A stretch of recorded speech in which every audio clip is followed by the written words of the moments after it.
Hello, good evening. This is Brother Benson Media, and we're also live on our sister channel, Kikao na Sauti.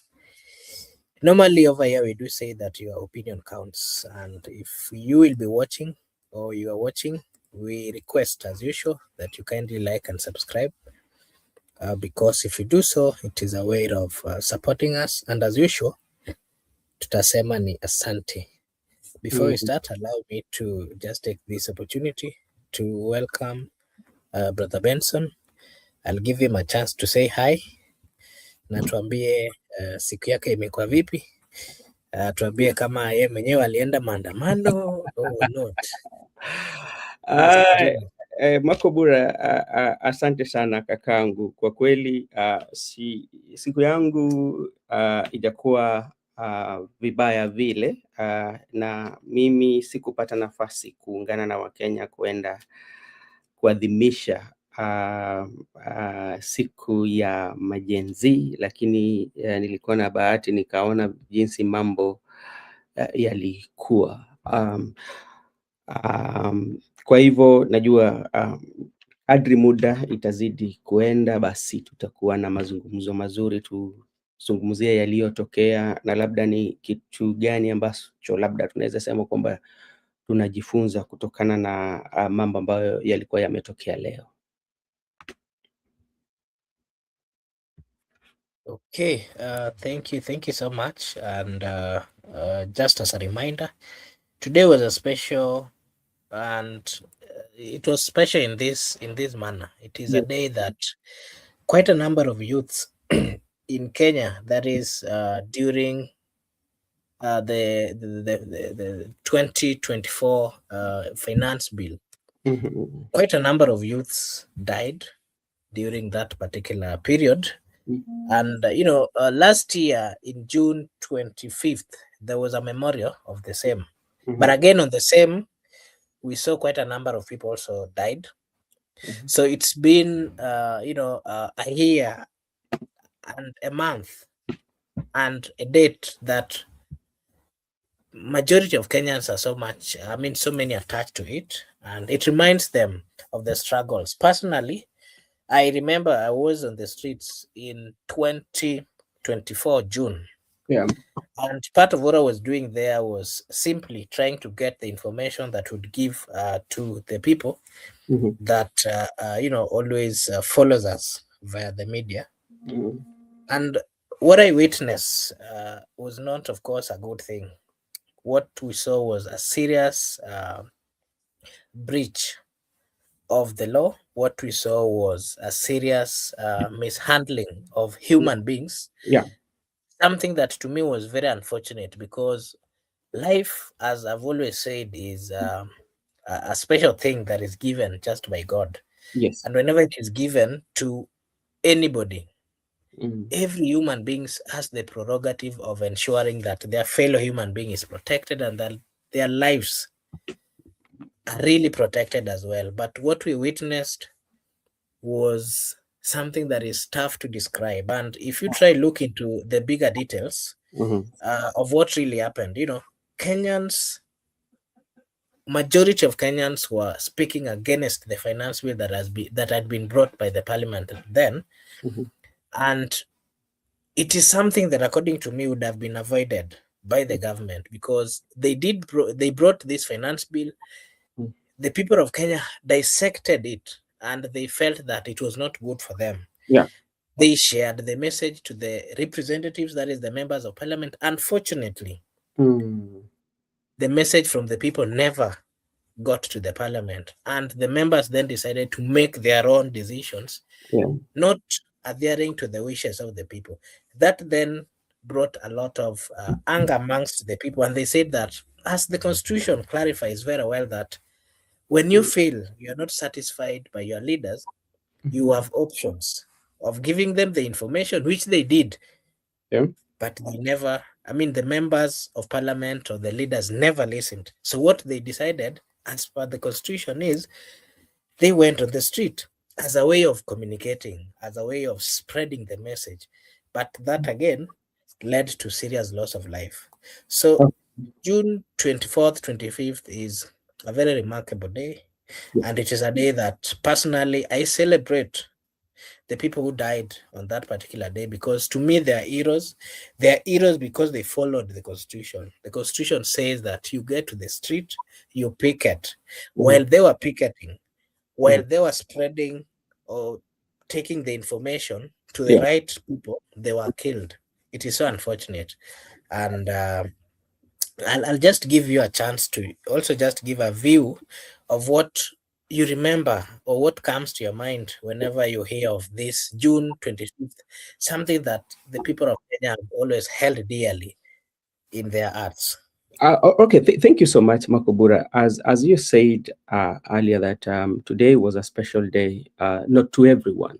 There are those who it was not a special for them, but it was a special day, especially for those parents who lost their children. It was a special day for parents or even the brothers and sisters who their loved ones are missing until today, because there are people who are still missing until today, where their whereabouts are not known. As I said, the finance bill protest of Gen Z of 2024 will be history, or is a history in our Kenyan. And each and every administration that will come to rule, this day will always be celebrated, because when you go back and ask yourself the reason where we are and why are we here, especially like talking about the June 25th. This comes as a result of a finance bill that the president actually, with his administration, were proposing. As you know, the finance bill usually give a roadmap, especially to how the government is going to spend its money, the budget, the expenditure, the budget, and that's the path that the government will know that we are going to collect this. But this is usually done. The president and his team can bring those proposals, then it will be taken to parliament, and the parliament would amend by adding or deleting or subtracting some of the concerns that has been shared by Kenyans. But remember, the Kenyans really shared with this the leadership that were there, and the members of parliament did not listen. They talked with finality. It ended up that people went on the street. So the issue of this celebration will always be, and it is going to be a thorny issue, especially in administration and even the president, William Ruto. Even if you say that we are compensating, yeah, it is something that will always be recurring. And whether you like it or not, it will be recurring and recurring until that time that President William Ruto and his administration will leave office, whether they will get the second term or not. But even in the life of President William Ruto, the history will say that during your presidency or during your time as a president, this is what happened. It is engraved, especially in the hearts of Kenya as a nation. Kenyans has written it, despite the fact that the politics that we are doing around it. But when everything settled down, it is not something that you can just come and wipe it a day. You cannot do that. And it's something that you cannot hide. It will always be here with us. Generation that is coming will be told of what happened to the young Kenyans who stood and say that we do not want this finance bill. It will also go in the books of history that this was the only protest that the parliament was breached. Those are history of this nation. It will also go in the history of Kenya that the young people who died, they were not, they were buried with the Kenyan flag. I don't know whether you remember those. Majority of them were buried, their coffins were covered by the Kenyan flags. You know, so today people are celebrating the life of people who really played a remarkable um, history in this country. Remember, due to the June protest, remember President William Ruto had to uh, withdraw his finance bill. That is a history. President William Ruto had to dissolve his cabinet. That is a history.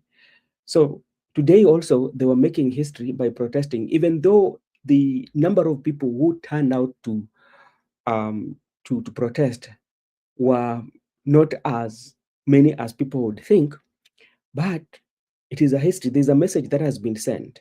So that is something that also I would say, Mr. Makobura. Okay, thank you so much for your views, and I'll just start it this way: a day that the government promised would be normal, Mm.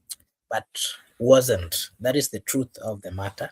Yes. And for weeks, for weeks leading to the June 25th, government officials repeatedly insisted that there will be no holiday, there will be no protest. Kenya would operate as normal according to the statements that we heard from the government officials.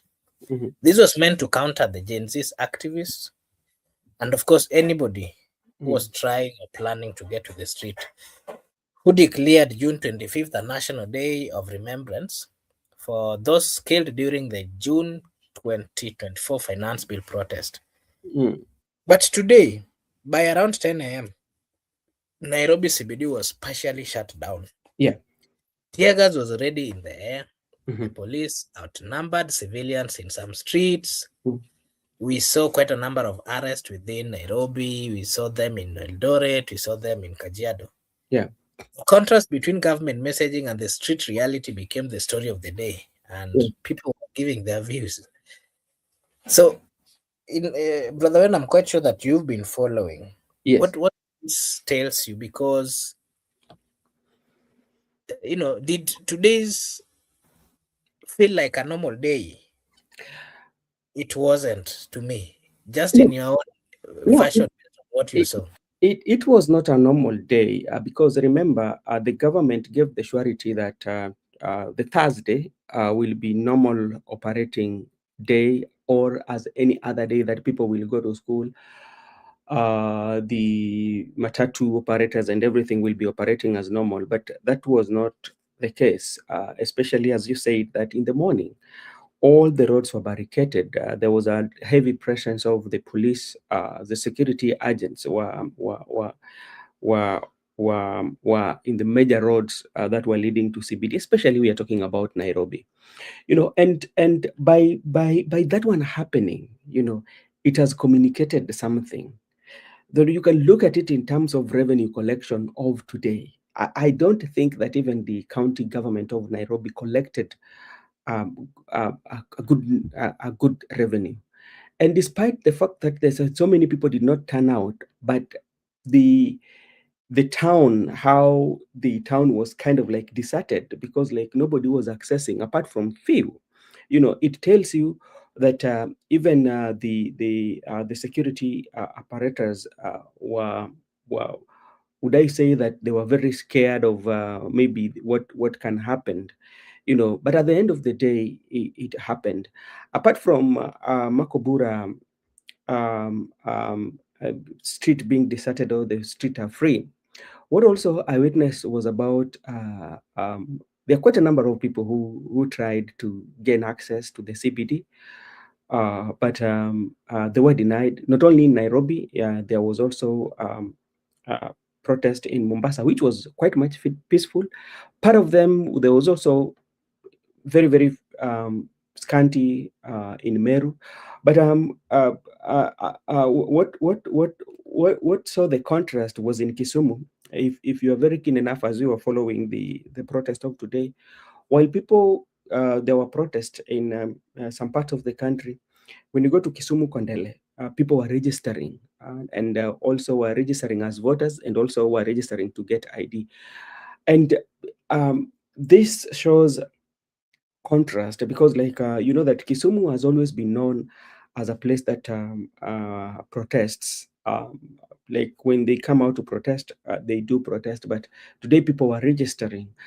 And this is informed by, or this is seen because, like, right now, the Orange Democratic Movement is working with government, or are in government, not even working, they're in government. And now the people from the lake are saying that we are in government. What we want roads, we want development to come to the area, you know. But when you look at it, you see politics in it, and we should be very good students of history. Makobura, if history will serve me right, we will come here and review this. Things to do with the procession. This is thing that is anchored in law, and the Constitution has given the people of Kenya that privilege. And though going to the street, you're not going to the street to create chaos, but you're going to the street as an alternative to communicate and say that, hey, you know what? I've not gotten my justice, or I've gotten my justice, you know. But you find that the way we look at going to the street, I was looking at some comments, and people say that Orengo cannot copy paste Baba. I think of everything that has happened to me, I think Orengo has won. Yeah, and there is a reason why Orengo has won. If you look at the majority of people who are tweeting some of this, some of them were victim of police brutality. In so many times they've become victims of police brutality, you know. And it tells you that how we are, Makobura. You know, kwa Kiswahili tunasema kwamba, nilikuwa nasema hivi kwa Kiswahili, ukipata nafasi kukula na malkia, ama ukipata nafasi kukula katika uh, ikulu ya Nairobi kwa mfano, ukule na heshima. Uangalie watu wanakula vipi, kwa sababu utapata ukikula, kama unajua leo hii ndio chakula chako, baadaye siku moja kitakuramba, kwa lugha ya mtaa wanasema hivyo. When things to do with the protest, we politicize it. We do politicize it. But today, if you look at today,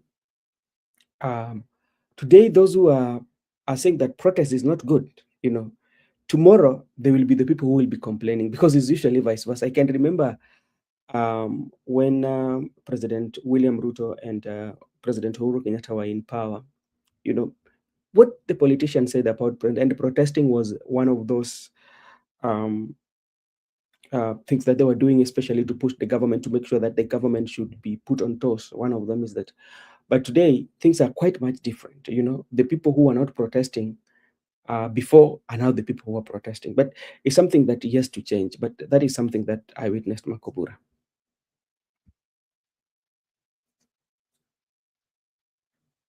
Okay, thank you so much. And do you think the government underestimated the emotional weight of June 2020? I mean 25th. Mm-hmm. And again, according to maybe your view, should June 25th officially become a remembrance day, as some people are proposing that it should be, made a holiday? No, I do not think so that it should be a holiday, but it is a significant day in the history of this country. The reason why that I'm saying that a significant day, people will always remember, because the history will be written. This history will not run away from us. I tell you, with all the theatrics and all, be it politics from opposition, or be it the politics from the government, and even the people who are playing it, what happened in June 2024, it is something that is going to stay with us here for the rest of Kenyan history. It has built, or it has just added another chapter in the history of Kenyan history of Kenya, especially when we're talking about democracy, on how we say that we want to grow our democracy, how our democracy works. And June also has really exposed us to the kind of leadership, especially that we have, both in the opposition, both in the government, both in the, and even the citizen of Kenya, how they view issues, and it is continue to expose us. Sometimes I find it very sad, especially if young people are invited in major TV stations, and or major platforms, especially to discuss the issue that is affecting our country. And their discussion generates to personality and insult, you know, that because you are in another political affiliation or uh, other, you tend to ignore things that matters most. You tend to ignore things that matters most. That is when you find that when we're talking about just, what justice, if somebody wants justice, how are you going to make sure that is just? But one thing that Makobura, justice is not about getting compensation. That is not a justice. You know, I remember, I don't know whether you remember when the US government, especially during the time of Barack Obama, when they managed to eliminate Osama. What happened? People celebrated.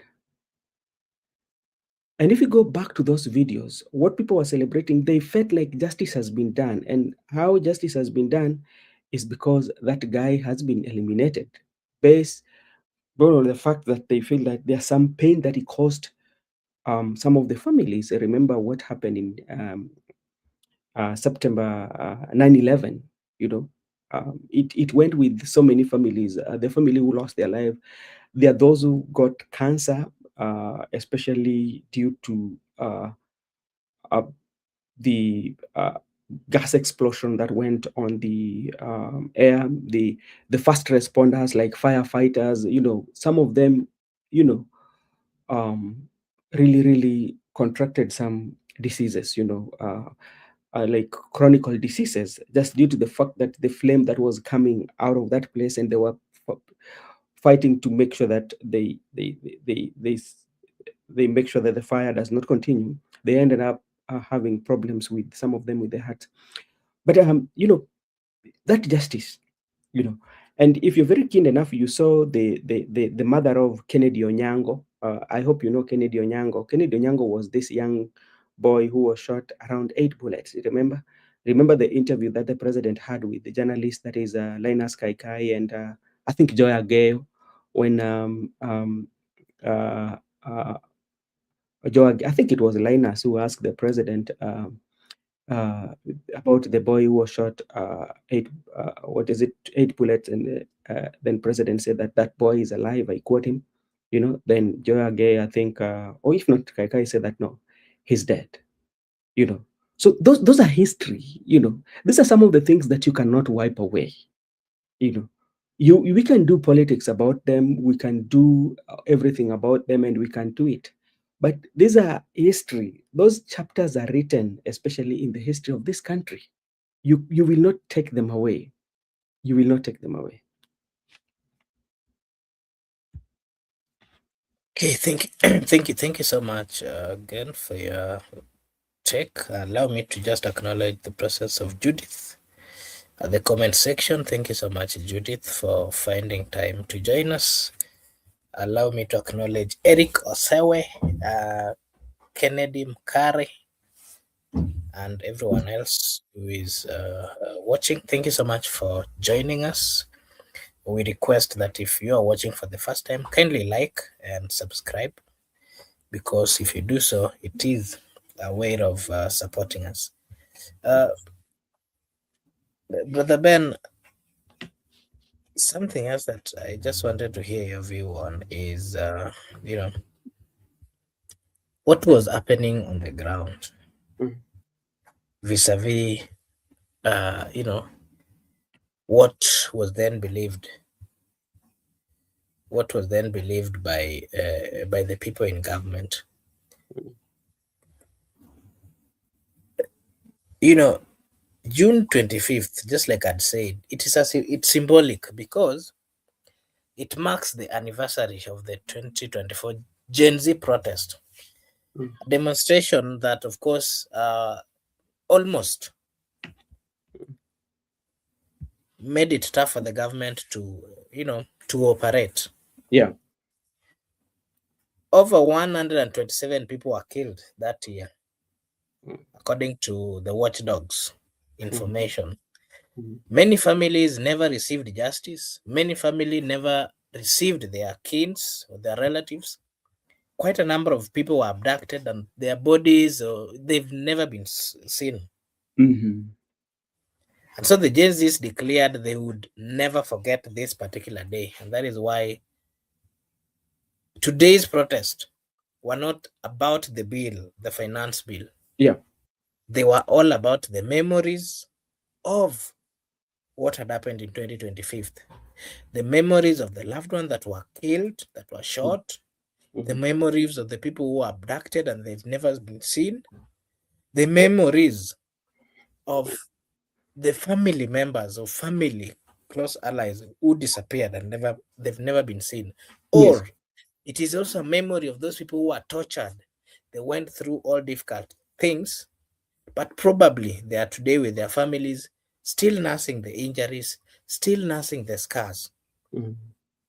Some of them, it was a reminder of the injustice that they've never received. Some, Mm. like the families that were also on the street, they were out here, it was all about looking for justice, reminding them of the need of their justice. Mhm. And again, to some, it was a sign of defiance. Defiance to a government that, according to them, is not following the law. And so they were just on the street as a way of showing defiance. So, this particular day or demonstration was one that reminded people. People came, majority came out of the memory, majority came out of the justice, Mhm. some out of defiance. Yeah. But what happened today? The major protest hotspots that we saw today were Nairobi. Most of the CBD, there were tear gas, there were arrests, there were roadblocks within the CBD, and quite a number of people who were trying to access CBD, Mm. including the vehicles that were coming from Mombasa and the upcountry, they were blocked from getting to the CBD. Yes.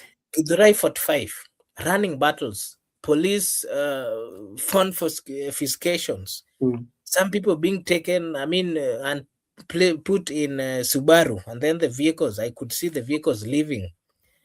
Yeah. Kajiado, we saw quite a number of youths also on the street, and it has been reported that around 123 youths were arrested in Kajiado. Mm. You know, Mombasa there were peaceful marches. Of course, some of them were disrupted. Yeah. Kisumu, we saw police dispersing some gatherings that were, starting to come up. Mhm. Kakamega, Bungoma, we saw some scattered youths grouping, chanting anti-government slogans.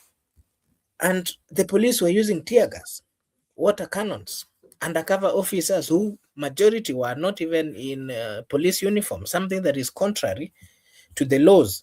And of course, remember the other day, the court was very clear. The matter was taken to court, and they were actually they were advised that in any operation they have Mm. to be in uniform. We didn't see that. The ones who were arresting people were not actually they were not in the uniforms. Mm. We saw quite a lot in the roadblocks around Parliament and the CBD. Mm. So, if what did you witness on your side based on what you were seeing, and do you think the police response was justified or excessive? Should peaceful memorials protest be allowed without police interference? Why must they stop people, even the grieving, from doing a memorial, something that is anchored and it is there even in the culture of Africans? Makobura, something that you have to understand that we are dealing here with a political matter here. I told you as I started to have a conversation with you that this is something that is very historical, whether you celebrate it or you don't celebrate it. And this one brings me to this. Is that like in our country, Kenya, there's something that we need to go to class or something that we we need to start, especially um, talking about, especially when it comes to protest. How do we protest? What what what what are the procedures, or what is the requirement of protesting? You know, one of the things that we've always, as a country, we've always lost it at all, and I don't know whether at I don't know when we shall learn as a country, especially when there's issue to do with the protest. Because what you see, especially during the protest, is that uh, the law enforcement officer will just jump onto you and just bring you in, and use tear gas. And at what point, especially, should the law enforcement use the tear gas, or when should the law enforcement, especially, use force? You know, and at what point will a protester, especially when you are protesting, knowing very well that I'm going to protest, and the police, when I'm protesting, the police are not my enemy. The police are there to provide us with the security. But that is not what we are seeing, especially in our country, because we've refused to learn. It has always been like that, that immediately you want to protest, what happens is either the people who are protesting will throw some stones at the police officers who are giving protection, and the police also will come and arrest you if you're doing protesting, and kind of like use force on you. So it is something that I don't know, as a country, when we are going to learn and know that what we are doing it for our country, because I believe even those who are in the law enforcement, they have family. They are our brothers, they are our sisters, they are facing the same challenges that we are also facing. you know so I think, like, you should reach a point whereby when the police ask now to arrest you, especially during the protest, the arrest should be justified. Because what can happen is that when it reaches a point whereby the police officer feels that his life is at threat now, then you can deploy. Because they are also human beings. We cannot say that they are not.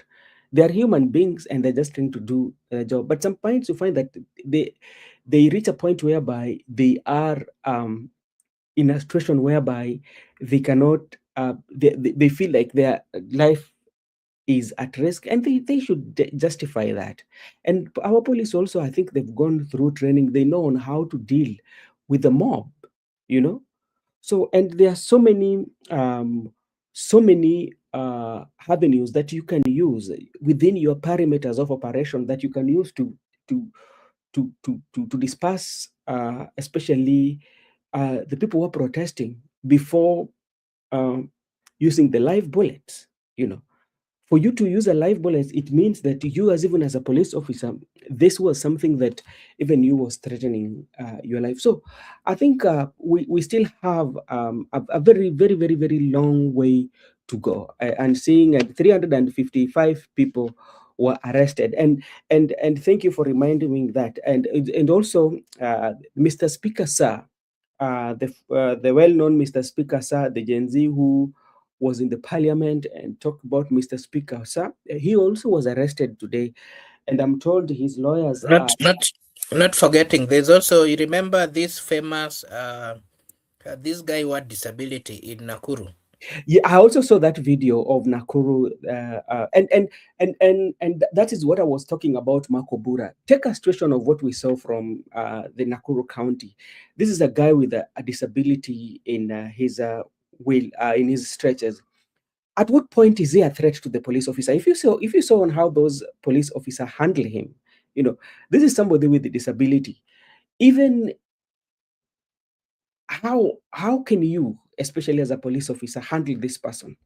You know, the way they came and they roughed him up, and I saw the guy that he was with was running away. So that's why I was telling you, Makobura, that when it comes to protest, especially between the people and the police, we still need to learn a lot from each one of us, especially.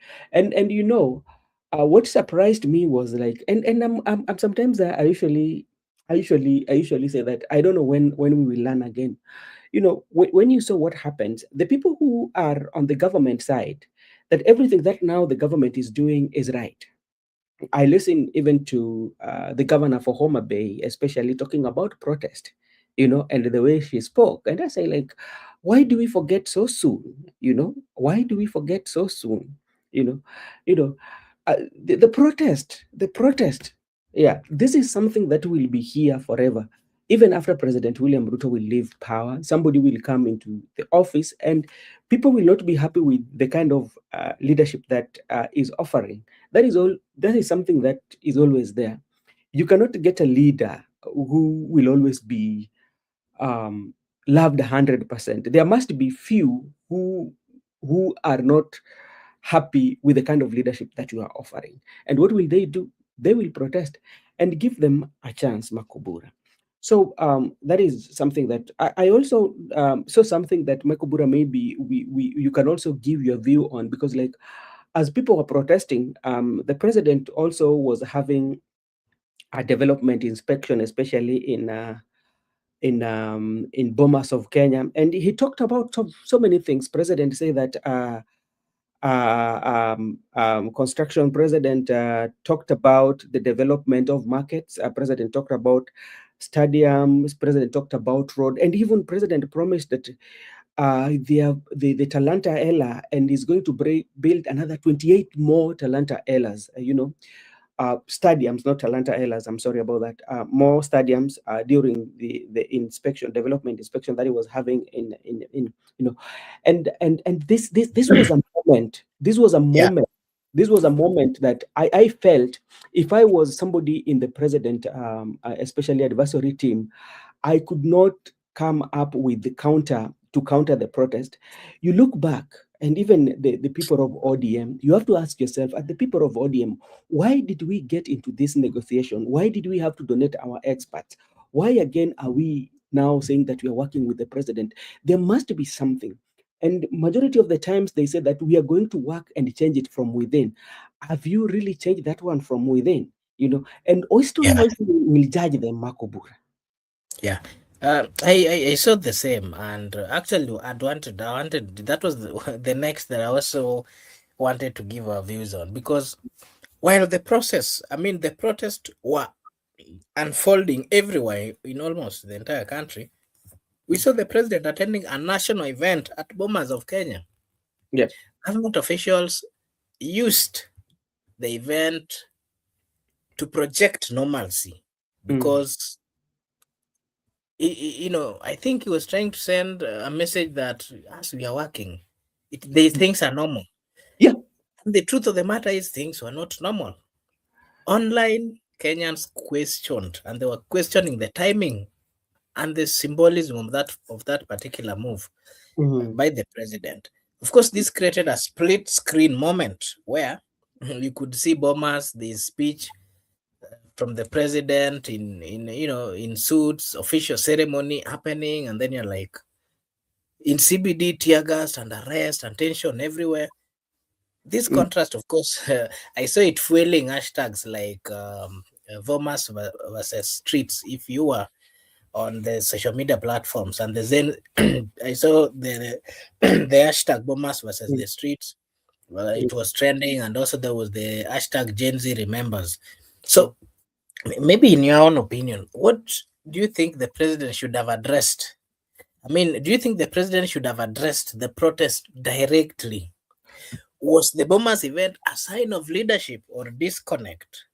How did you interpret the contrast between what the screens we were seeing in the television, the president at Bomas, and then the tension and everything on the street? One, president is a politician, and in politics, everything that you do is calculated, and it has to achieve a particular issue. The president could not just come out, especially during the time when everybody was protesting of the lost lives that the Gen Z had. One, the president was saying that we don't care of what is happening. We've already agreed and set up a panel of the compensation. The compensation is coming, and we don't care. As you protest, with us, we are working, because President talked about the development. He talked about what he has done, and he said that, okay, let's come and work together. And remember, President is a president of everyone. You are the father of the nation. Those who are grieving and those who are not grieving, all of them are your children. But if I was in his shoes, especially, I could have taken this moment, especially to bridge, to be that person that we learn, because the incident that happened on June 26th, it has never happened in our country, and it also happened during the first time that is becoming the president. It is coming, and we said that, what can we learn from this? We accept that there were several mistakes that happened, because you cannot say that president is going to be that perfect person. Two, you cannot say that even Kenyans who are protesting, they're very perfect. No, but everybody has their own weaknesses together. So this could be that point where we learn from our weaknesses and we build on it, and say that as a country, we do not wish, or we do not want issue to do with this, to do with what happened, especially protests and people losing their lives. Now, what message, especially if you say that, okay, and what message am I sending? Remember, when you came with Raila Odinga, the 10-point agenda, one of the main reasons that you said that you wanted to bring countries together. That what brought you together. And when bringing countries together is, you don't only bring people who are friendly to you, you even bring those who do not agree with you, so that you can have a common goal between you and them, and say that this is our country and we have to move despite the political ideology, but this is what we have. Where are we meeting? What are the don'ts and the do's that we should work on here? So, that could have been. Remember, what message especially will the mother of Kennedy Onyango, especially, she was very emotional when they went to parliament, where the parliament was barricaded by the barbed wire. And she said one thing, that, okay, to me, I just want justice, you know, justice. And who can be to give a just justice is the president, because president is the head of the state. And you can work that way, said, okay, this is what we are going to do, but it will be so painful, or it was so painful to the parents, especially when they see that the president is launching a project, yet they are grieving, you know so I think, like, the president could have reached a point whereby he said that, okay, let's come and have a conversation over it. But, and I told you early, Makobura, it's one of the things that will keep on popping, especially in the presidency of President William Ruto, is the June 2026. It is something that will not be wiped away very easily. And with all the politics and all the politicians are doing and all that, this is something that is not going to be wiped out easily. It has been written in the history book of Kenya. If at all the history of book of Kenya was having 11 chapter, the Gen Z are adding the 12th chapter, So the 12th chapter, people will always read that 12th chapter in the books of the history. And when that history will be read, or when people will be reading that history, there are quite a number of things that will be read. One, it will say that during the time when President William Ruto was the president, a total number of Gen Z of totaling to this amount lost their life. A total number of this got abducted. During that time, there was a issue of conclave that Raila Odinga was talking about that did not took place, did not even you know, see the light of the day. There was donation of experts, especially from ODM. And there are those also who will conclude that by the June 25th, 2024, there are those who benefited. And they will quote, if I'm not wrong, they will say that Honorable Mbadi, Honorable Pio Wandai, Honorable Wycliffe Ambetsa Paranya, Honorable Joho, they got those positions, the courtesy of the Gen Z who lost their lives. That is what the history will tell. Because, like, if this maandamano could have not happened, I do not think that they could have gotten those positions, you know. Yeah. So, those are Because history. yeah, that's a reality. If it were not the people who went on the street in June 2024, Mm-hmm. John Badi would not be the cabinet secretary in charge of finance. Mm. Joe would not be the cabinet secretary. Kabogo will not be the cabinet secretary. Lee Kinyanjui will not be a cabinet secretary. Um, this one for, I mean, the one for energy, Opio and I will not be Mm. a cabinet secretary. Those are realities. Those are realities. What then are they supposed to do? They're supposed to understand and to acknowledge and to appreciate and Mm. to be keen on Mm. solving the issues that are being raised by the people of Kenya. There Mm. is no any other way, because if it were not these young people coming on the street to remind the government of their responsibility, quite a number of things would not have been noted by this government. Yeah. And something else that we also have to accept Mm. and appreciate Yeah. the young people is the fact that at least the notorious bad behavior within the government was slightly reduced, Mm. because they have this. At least it brought some sense within the leadership, and Mm. it reminded them that should they do things publicly without the Mm. respect of the people, Mm. then the young people might come for them.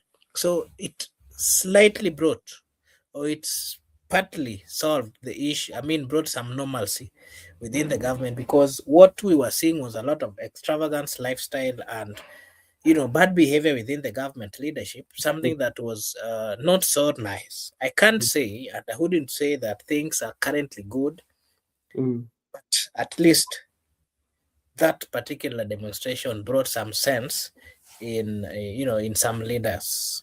Okay, and I'm just looking at the history, how sometimes the history will judge some of us very, very harshly, especially when you are looking at how the compensation. I'm not saying that compensation is bad, Makobura. I don't know. I've always told you this, especially when it comes to doing a documentary. There was a time we wanted to do a documentary of some of the victims, thinking Kisumu about the post-election, how are they faring on after losing their loved one. But I tell you, it was so emotional that the director that we had, I told him, okay, no, it is not even worth it, because the very moment you start to talk, somebody just shed tears that they cannot control themselves. And I said, like, okay, you need, you know, uh, tell me, especially, how will you convince a parent, maybe as you want to compensate, to say that, okay, we are compensating you 3 million for the life that is lost. For example, we've talked about Kennedy Onyango. You saw the mother was very emotional at the parliament, where the Babdoa was barricaded. How do you want to say that, okay, I'm giving you 3 million, yet he knows that there's somebody who is responsible for the death of the son, you know? Because the son was very innocent. 8 bullets were too much, if that one is so. How do you convince? Remember the young guy from Nairobi University. It was Kenyatta University. Um, you know that were who was found floating on the river somewhere. What do you say, especially to everyone, Rek Masai's parents, especially when their son uh, died? How are you going to convince them? And Yeah, and just still on the same, I was just seeing a photo here that James Orengo had posted Mhm, while they were with Eugene Omalo mhm. and the mother of Mama Rex and the other victim, and it reminds me of when I saw them walking towards the parliament. How are they a threat? Just a few people walking to go put some flowers at where they thought is right. Why Yeah. would they be mistreated? Mhm, Why would they be seen mhm, as threat? mhm. Those are old people Yeah. who are grieving. Why would you stop? Why would you mishandle them?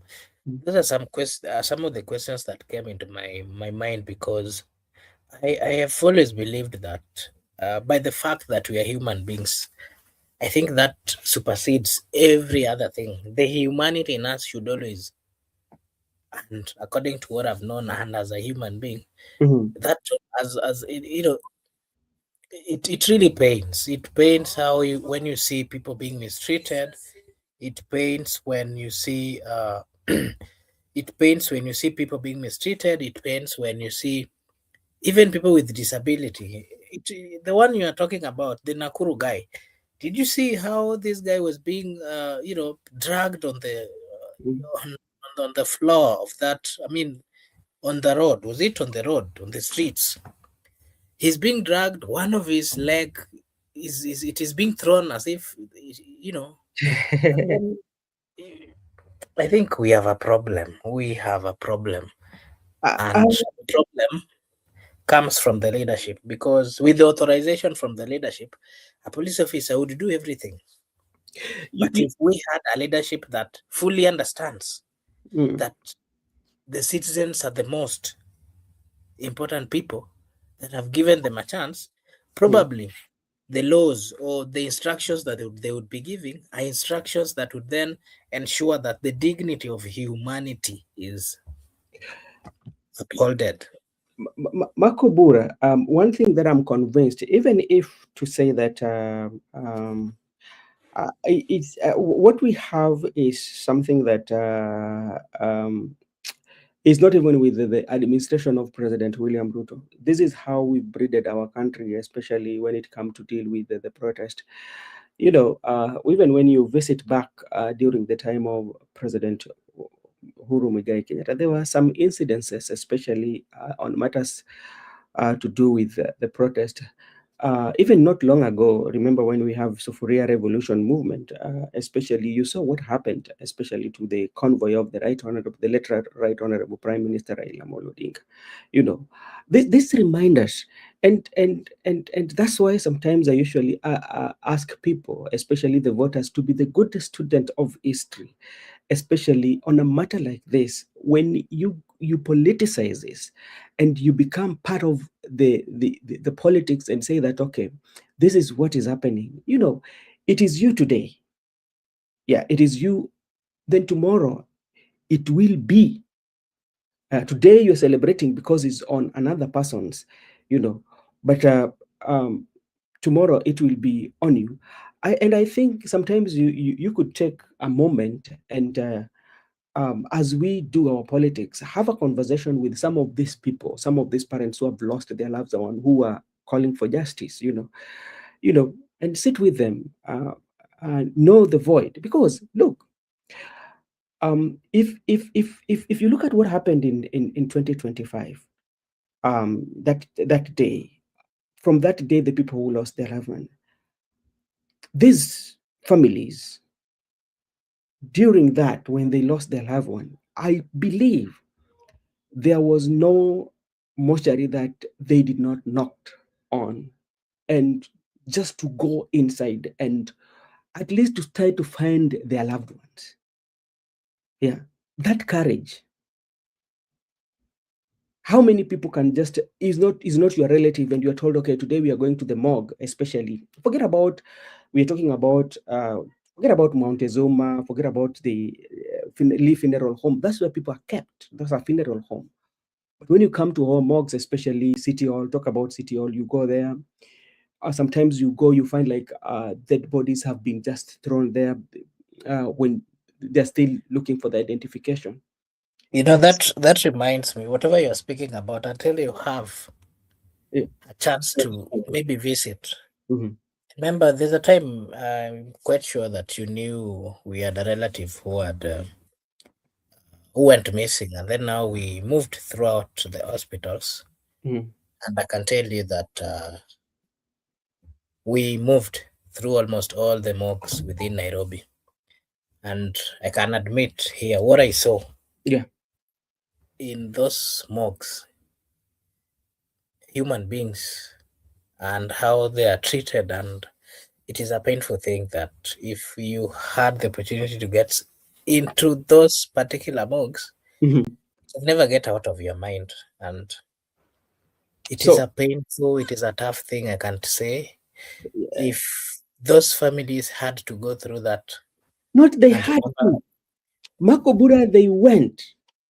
yeah, that's what I'm saying. If I mean they had to go through all that, and then still finding justice is a problem. Mm. How things are being handled is a problem. Yes. And then I can say that we have a very insensitive government. We Mm. have a government that do not care about the lives of its citizens. And the Mm. most painful bit is that we have a leadership that carried the Bible. If they are Christian, some of them carried the Quran. If there is, I mean, Muslims, and they swore before God and before the people, Mm. saying that they will respect and uphold the dignity and, of course, the Constitution of the Republic of Kenya. That Constitution is very specific. It talks about the human rights. It talks about the issues of movement. It talks about the demonstration. It goes ahead and even does a clarification on how police officers are supposed to handle Mm. the demonstrators. And what pains me is the fact that all that they saw before the people and before God is not being upheld. And the most painful thing again is that they are the ones who are always on the every Sunday going to church, Mm. issuing money that they have stolen from the people, promising and even lying to the people. And then that brings the question of, do we really have leaders? If these people are lying even to the people and lying even to God, what positive things are you expecting from them? That is the mistake that we made as a people, as a citizen, and it is something that can be rectified. And so we Makobura, have to be keen. Makobura, the fabric, the society that we are breeding is a society that thrives on immoral. Uh, uh, when humanity left us, there's what we call value. You know, the what we call value. If you're very keen enough, you will agree with me that the rate at which the young people, especially if you remember yesterday, before today, there were a group of young people, especially even in CBD Nairobi, that were uh, they were kind of like having protest because the protest does not mean that it has to be violence, no.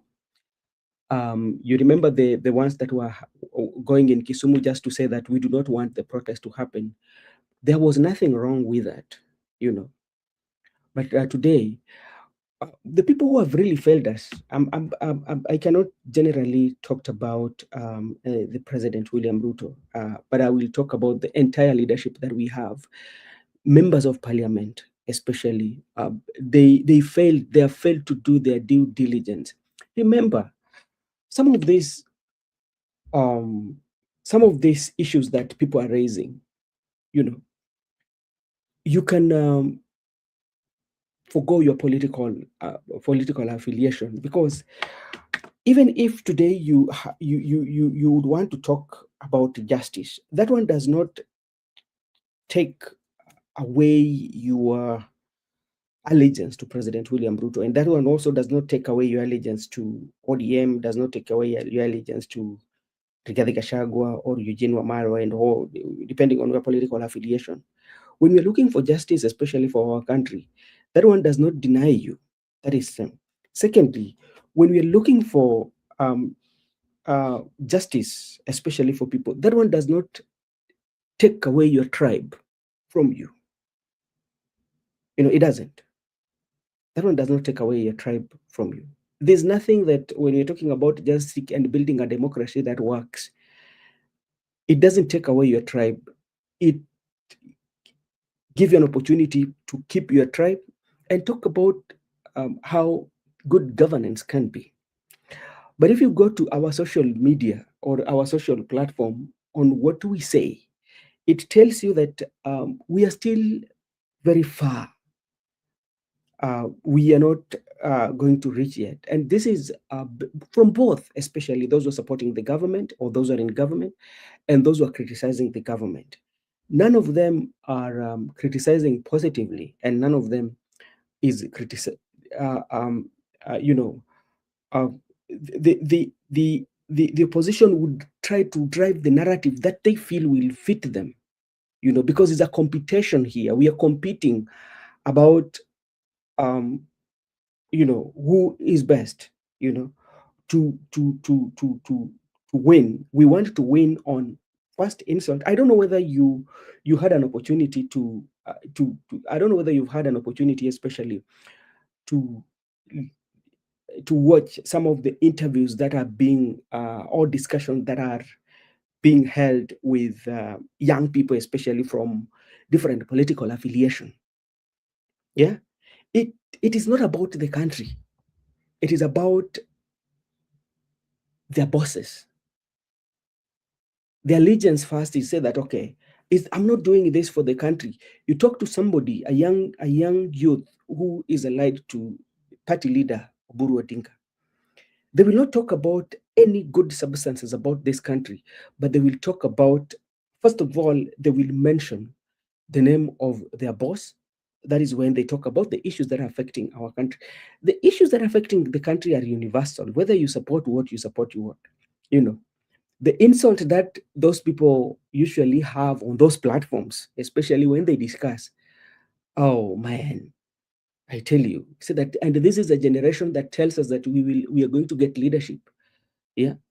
And they are all facing the same challenges. We are facing the challenges of leadership because the leaders that you support, those leaders that you support are the people who have messed up this country. And those are the allegiance that you are playing, just provided maybe at the end of the day you will be given 1,000 and go home and seeing that you've worked. Yeah, some of us who do not get money from them, we saying that we struggle and say that we want accommodative environment, But like if you see, and the people who are going to those platforms, some of them are learned. People have gone to school that have degrees. The elite of the society, that the society, they went to school with one hope that we want to transform and change our society through education. So you find that some of the education, some of the learning process that we've gone through is not even helping us. If you just sit down and listen on how their reasoning, it tells you that then why did we have to go to school then? If this is what the society has produced to us when we're talking about our leadership, Makopura.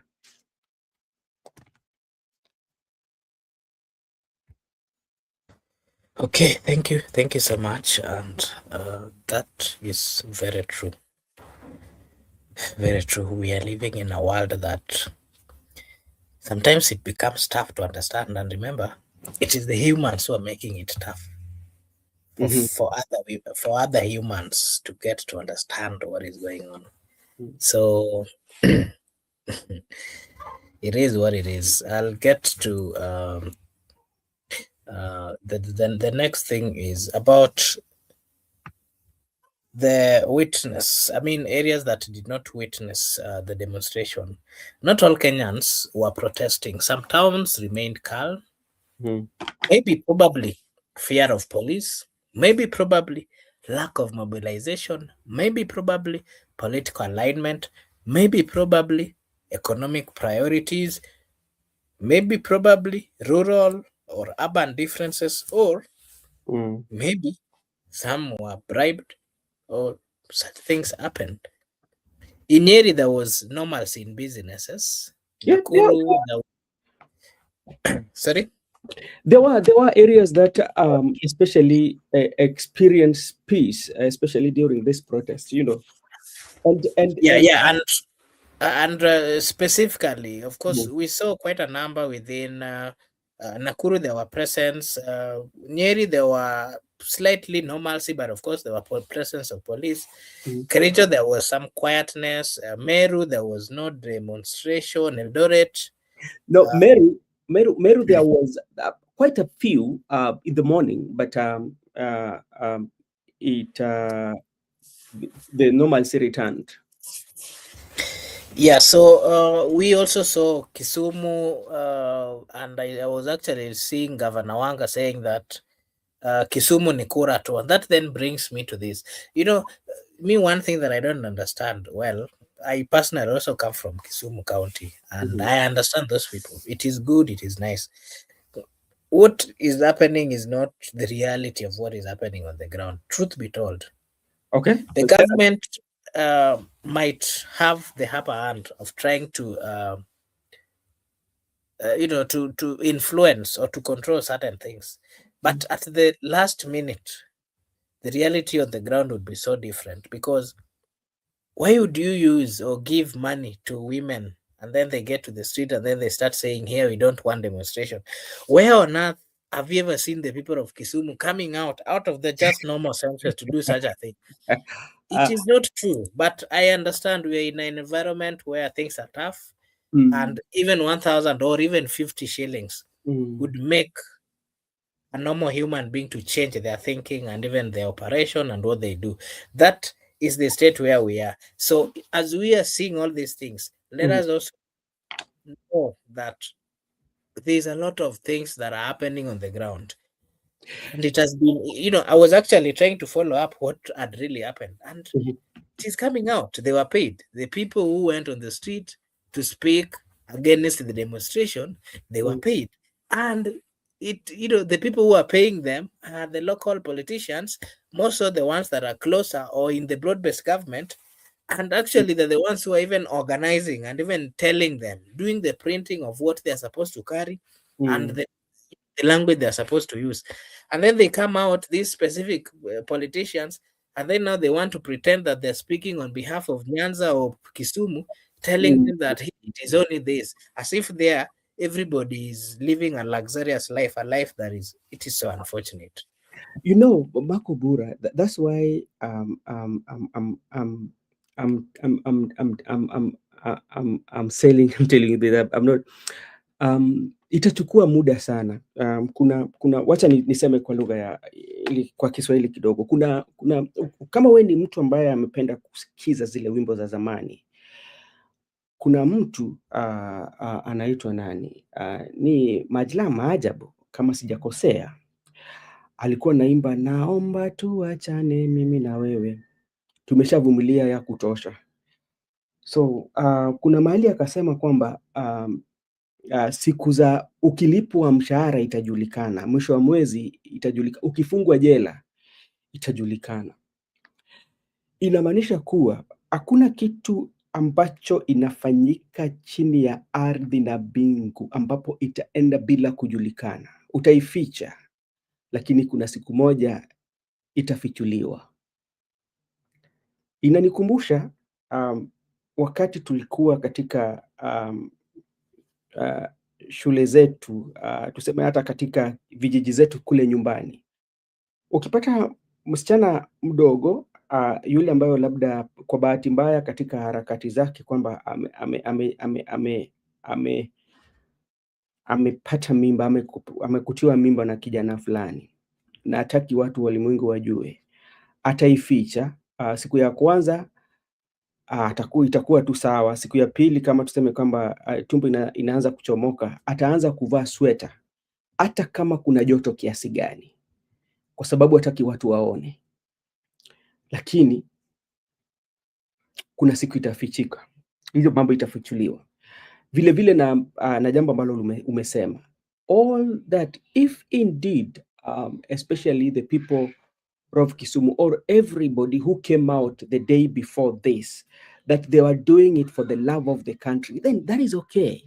It will be well known that you are doing it for the love of the country. But if you are doing it because you are facilitated, especially to make a politician happy, then it will also be no. But remember what you do. That's the work of politician. Your time will come. And if your time will come, you will knock these doors of these politicians, especially when you're looking for the justice. But the world will not be kind enough for you. Yeah, the world will not be kind enough for you. We are not saying that or we are just trying to educate you as a voter. Put yourself in those who have lost their children. Put yourself there. And these are people who they just want to see.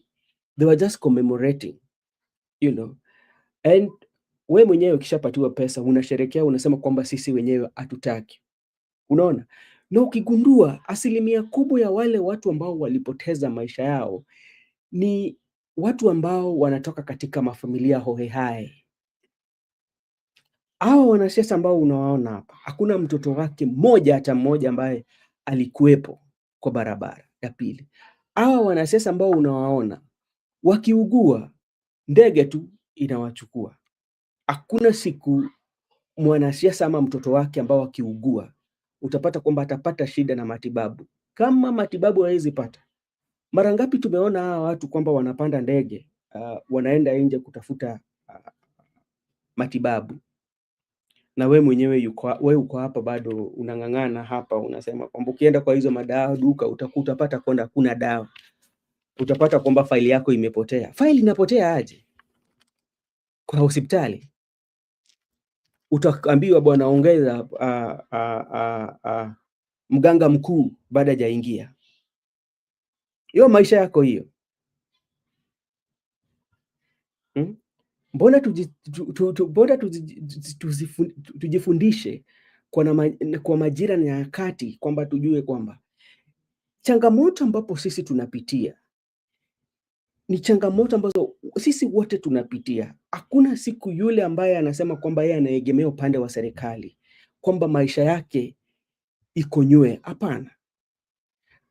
Kama yule ambaye ategemea upande wa upinzani, pia zile changamoto ambazo mnapitia katika ile eneo ni sawa, baila tu kuna wale ambao wamepata nafasi kukula na malkia labda, alafu wewe unatupiwa zile chembe chembe, unaona zile mabakshishi basi. Lakini yale yote ambayo sisi tunapitia ni sawa. Tukienda katika hospitali ambayo liko katika eneo letu, kama hakuna madawa kwa yule ambaye anamsifu serikali, hakuna madawa kwa yule ambaye anamsifu upinzani. Na jawabu si kwamba kuambia kuweka upinzani kwa uongozi litafanya jambo kama hilo. Ni kubadilisha mfumo. Unabadilisha mfumo ambao inatumika ndio tunabadilisha. So itabidi watu wajifunze. Tusikue tu watu ambao unajua Makobura, pole. Yaani Kenya sisi ni watu ambao wanasahau haraka sana. Sijui kamnyama hiki kinaitwa nini? Sijui kamnyama ambao unaweza ipiga dakika kidogo hiki kimesahau. Sijui inaitwa aje kwa Kiswahili. Labda mtu ambaye anajua. Is it warthog in Kiswahili, in English?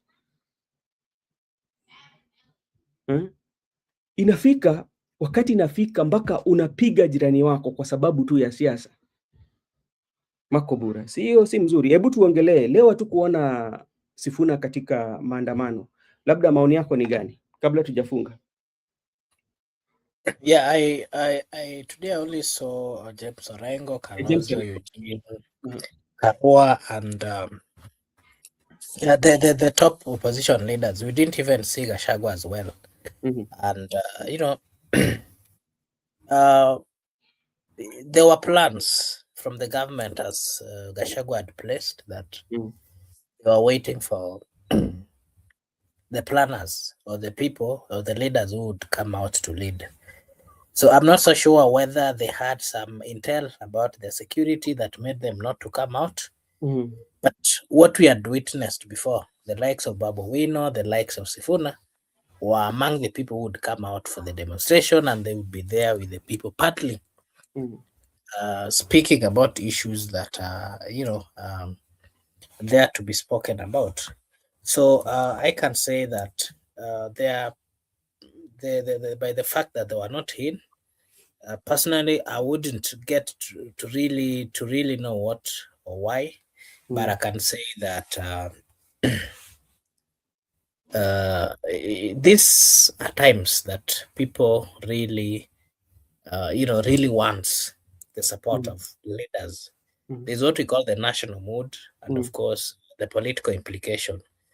And I can say that currently Kenya is in a tense political moment, mm, and the things to do with rising cost of living, youth unemployment, distrust in government, anger over taxation, fear mm, of police brutality, and you know, and with this particular movement, I mean demonstration that was here, which was like a symbol of resistance, a day mm, of national reflection, if I can call it so, and also a political pressure point that is being used by the people to simply remind, because it brings back some senses on the leaders, yeah, uh, that they have a responsibility. But again, we saw the police response and the security mm, crackdown that was there everywhere. So probably there was a heavy-handed, what we saw is we've always seen a heavy-handed policing. We've always seen Kenya has always had a long history of criminals mm, protest.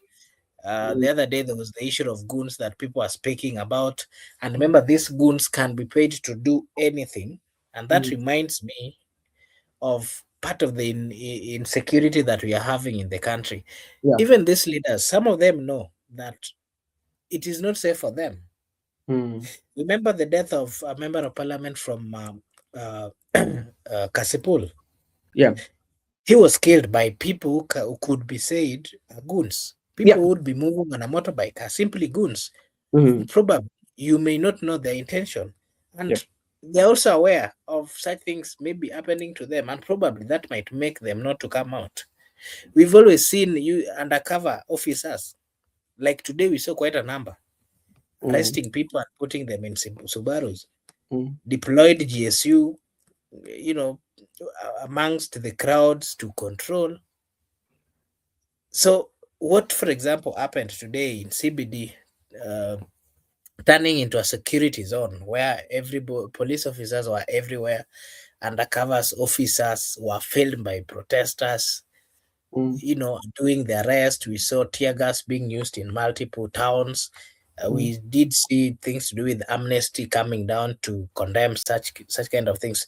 All mm, this can make any genuine leader or genuine person who really wants to be part, not mm, to get or not to bring themselves into this particular mm, uh, movements or mhm, demonstration. But again, there was a lot of fear yeah, amongst the people. mm, There was, of course, having the memory of what had happened. Remember what happened in June, that 2024. mm, Remember the commemoration that was done last year. yes, All those kind of things would make you to reflect first before you leave, yeah, because uh, protesters were left, families lost children, mm, survivors are still carrying the traumas, like I'd said before. Many cases remain unresolved. And because of the long time that justice has not been served, all those cases seems from the trend that we are seeing, they're mhm, probably being dropped. mm, And they're being dropped in circumstances that are not clear because all the evidence and everything. Whenever it is always said that whenever justice is delayed, mm, then that justice is something that you cannot count on. yeah, For example, the issue of Rex would have been dealt with immediately mm, when the minds of the people, everything was fresh in the minds of the people, and the evidence was still as clear as it was. It mhm, were. mhm, It would have probably saved the family. The yeah, family would or might have said that there was justice that they've seen. mhm, Civil society, of course, has continued demanding for justice, but understand a government or an executive that is controlling everything. mm, Today, families of victims, they were trying to simply lay flowers at the parliament. You block them, you tear gas them. That reminds them, are they also going to die? That reminds them or brings back the trauma that they underwent. mhm, They held moments of silence. That is all they wanted to do. yeah, Laying flowers, yeah, holding moments of silence. Mm-hmm. carrying photos of their loved one as a way of simply remembering the fact that there's nothing negative or Mm-hmm. criminal that they did. They simply died in a way that, would have been avoided by the people who made them to die. Okay, Makobura, I know we are just about to close. To me, I would come from this point of reasoning, especially to the voters of Kenya. Sometimes I listen to people from the lake. They say that we've suffered. You know, now it is their time to suffer. I've heard such like statement, and when somebody says that, especially when you as a person talked about now, we are not ready to shed the blood again on the street. It tells you that if it is indeed what you are saying or assumption that you are raising is because you are not in government, then that's why like you cannot do that. Remember, it will take even 50 years if you are in the government. But what about if it changes? What will happen? The other people will also say that now we've suffered. It is your time to, You know, yeah. if you've ever read of the principles of leadership, Mhm. a leader is somebody, what is leadership? A leader is somebody who leads. Yeah. So, Why do you find that you'd be so given an opportunity to lead? then, You are given an opportunity to mm, lead. Allow me to just say this. yeah, You are given an opportunity to lead because the people have beliefs that you can show them the way. yeah. While showing them the way, that then is, the leadership skills. For Mhm. example, if you are applying for whichever position, back in your mind, you know that you have the knowledge and the prowess to do that particular job. And if you are getting there, remember, this is like a company. It is a company that already has been on move, a Yeah. company that has already been operating. Mm. Well, if you get there, you will find employees. You will find them doing a specific thing. And Yeah. that specific thing that they're doing, you have to have the knowledge about it. Yes. You have to have the knowledge on how you're going to improve it. And Mm. as you are getting there, even if you find that there are problems, it Mm. is you to fix as the leader. Yes. You are not supposed to be there, and then now you start complaining. Mm. You had been given that opportunity. You came with papers. You came before the people. People woke up very early in the morning in the entire country. More than 50 billion, a country that has more than 50 billion. You think it is a normal thing for them to simply wake up or to speak or to talk about your name saying that we are going to give you an opportunity. And then once they've given you the opportunity, you start crying more than they are crying, telling them on how things are not working, how you're finding it tough. And Yeah. yet you brought yourself, you said that you have. While you were coming, you knew the problems, you knew the challenges. Mark you, William Samoei Ruto was the Deputy President of the Republic of Kenya. He knew if there are problems, he's part of that problem. He knew how they created the problems that are affecting the people. He knew, and he should be able to revert the problems that they created.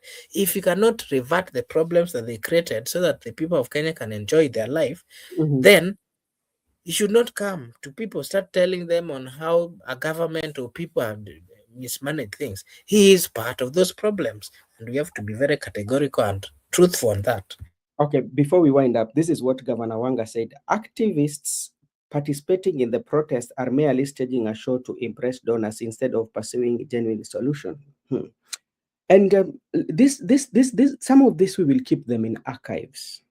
You know, we will keep them in archives, and we will remind them as leaders during this time. This is what you said, but you've spoken of something that is quite much interesting. You've spoken about leadership, and there's maybe I want you to, maybe you can clarify for me before we close.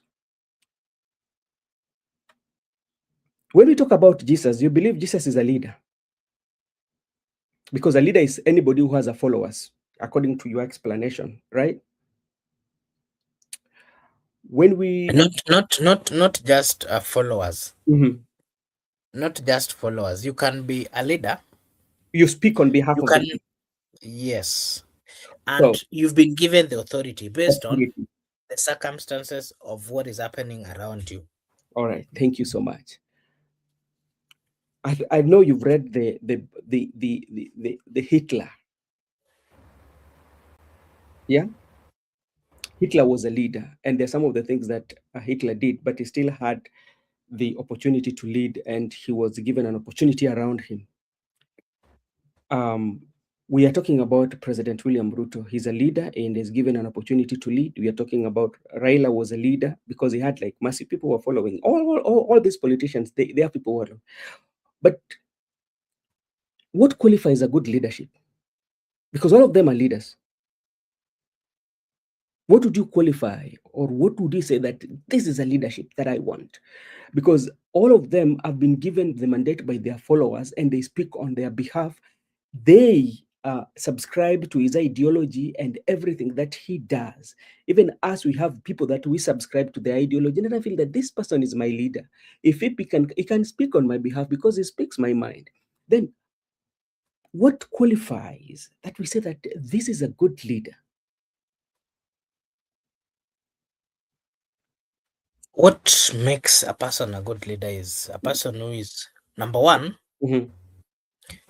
like I'd said, you've been given the authorization by the people. Well, you are the leader. Mm-hmm. But remember, you're the leader of people.